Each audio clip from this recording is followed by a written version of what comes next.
That was wonderful. Thanks so much. We will now have a short period for anyone who would like to come up and share their thoughts about Jared. Please tell everyone who you are and your connection with Jared and share a brief comment. I guess I would say, you know, if those that are interested can sort of move to the front here. We have some chairs up here, and we'll go through them, and everybody enjoy the thoughts people will share.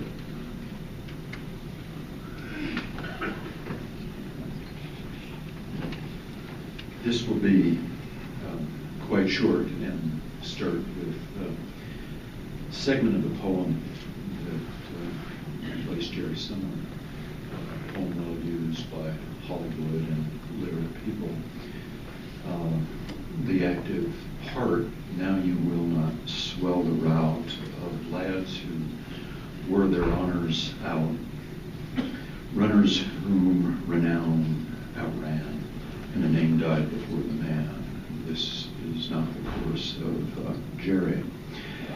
Now, I suppose we all have talents, God bless us all, and running was not one of mine, and Jerry knew this, but somehow I was part of the program about the same time that Tim Cronin was, and what always touched me and impressed me was, as absolutely bad as I was, how much disproportionate attention Jerry would give even me. It was rather the standing joke that if Jerry had put me in a race, it was a sure thing that CU was expecting no points or place at that time.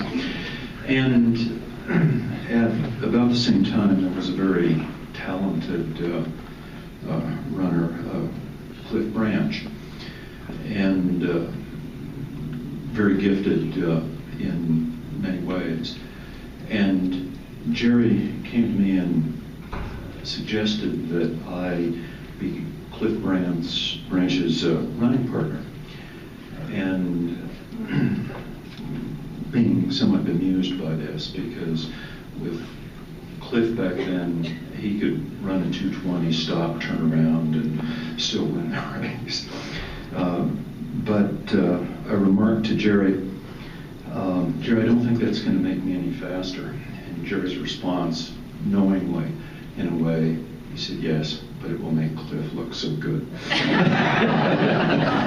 And again, just the basic point that, you know, with disproportionate lack of talent in this area, how supportive Jerry was, and that's very touching.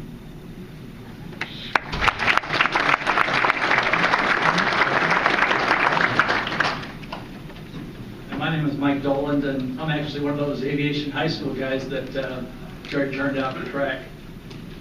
By the way, this is 43 years ago, and we have half a dozen aviation high school people here. Would you stand up, please?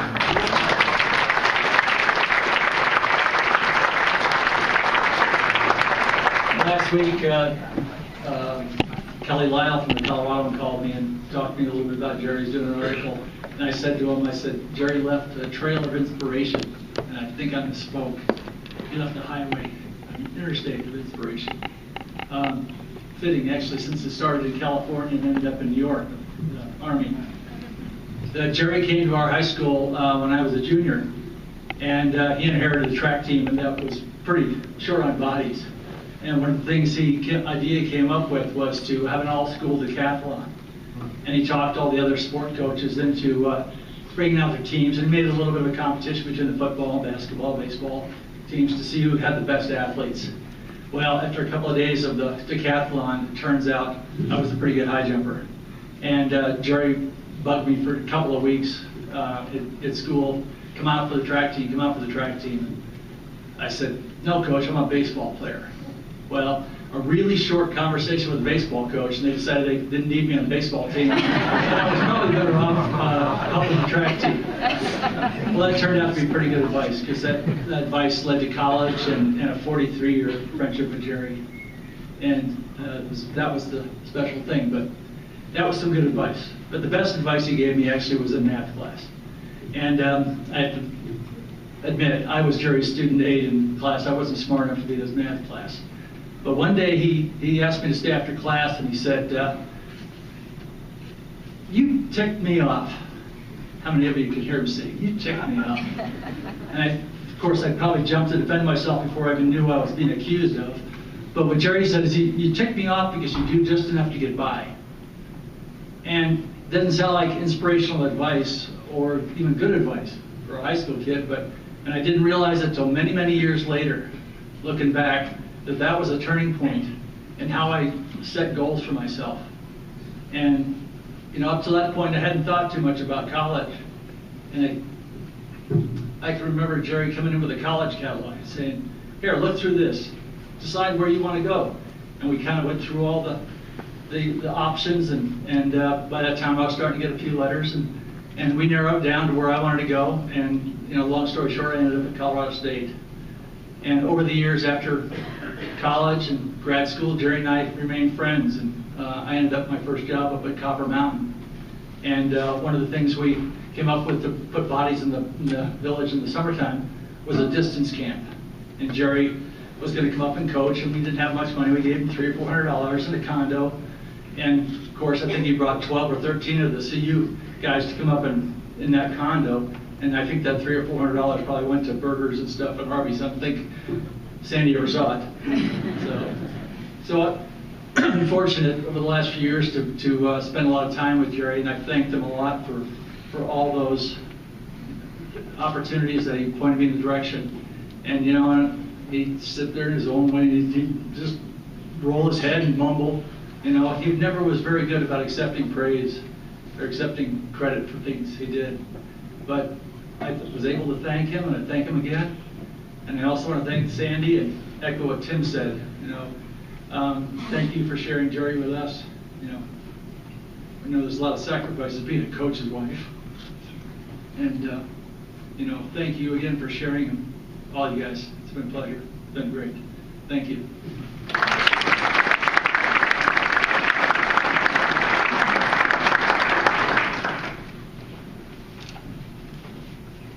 My name is Jim Barnett, and I'm also one of the Aviation High School alum. And I met Jerry when he was 26 years old, and he was again, as Mike said, the coach during our junior and senior year. And I also am one of those Pikes Peak victims. I'm not quite sure how that happened, but Jerry was at the bottom of it, I can tell you that. But I wanted to tell you another interesting story about how Jerry may have come close to ending my life and saving my life within a matter of seconds. It all came about when Jerry decided that there was enough interest amongst the high school kids back in 1969 to encourage us to all start thinking about running marathons. Can't see that. And so back in those days, there was less than one marathon per state in the United States. And one of the marathons that was available to us was Las Vegas. So this ragtag group of white van-led cars goes off to Las Vegas, and we're going to run the Las Vegas Marathon, and there's probably a dozen kids that are interested in running it. In 1969, when the national championship is an open race, and the Olympic trials are in an open race that I can enter and compete in, that's the kind of thing that you're looking at. So Jerry decides that after we've checked into the free church that he's managed to figure out that we can stay at, he's going to take the kids down and show them the lights of downtown Las Vegas.